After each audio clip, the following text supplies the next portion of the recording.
Welcome back to 101 Sports. I'm now joined by two men who live for the crack of the bat, Ryan Balick and Christian Binder.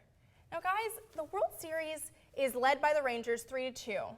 Who is the World Series X factor right now? To me, it's got to be Alan Craig, and there's really no debate here. Look at the two games. There is a debate here. The 2 games that the Cardinals have won in this series, Alan Craig has been phenomenal. He has been. And in the 3 games that they've lost, what has he done? Absolutely nothing. So is that not the very definition of an X factor? I do agree that Alan Craig has been great and very out of the nowhere because Alan Craig, who is Alan Craig? He was their 4th outfielder. For me, the X factor has been the Cardinals bullpen because the games they have not pitched well, they have suffered from, and recently it has killed them. And the one game they should be up 3-2, but Game 5, was it really the bullpen or was it the phones?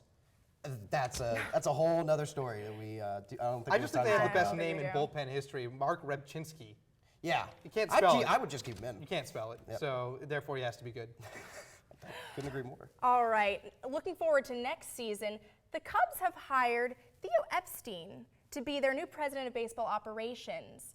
Do you think he's capable of bringing a championship back to Chicago? Well, it's interesting seeing Theo now not with the Red Sox, just because for so long you've seen it. And they talked about during the season, you're just like, what? Like, could this actually happen? But now it's here, and I do believe that he will get a championship eventually. Eventually? Look, but not right now. Look how quickly he got a championship with the Red Sox. I think that was a little bit of luck. There is considerable work to be done in Chicago. The whole lot. But it's not out of the realm of possibility that he could win in the next 2 years. I mean, look, it's a little early. He's got tons of money there in Chicago that he can spend. He just really needs to retool that pitching staff. He does have tons of money, but the Cubs have a lot of people hung up in big contracts, and the Cubs are awful. Zambrano is on his way out. I would not be surprised to see him go to Miami with Ozzie Guillen.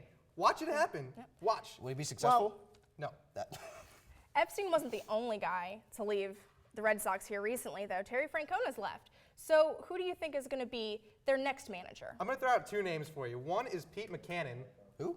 Exactly. You don't know who he is. Charlie Manuel's bench coach in Philadelphia.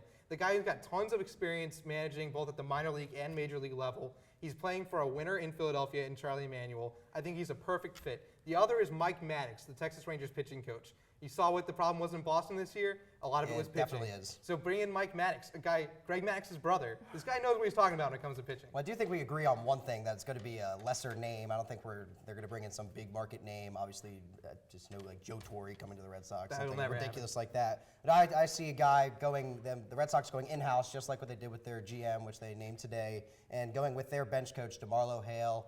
He's a good friend of Francona's, and I believe if he does not go to the Red Sox, I think he will be the new manager of the Cubs. Wow, that's a bold statement. That is a very bold statement.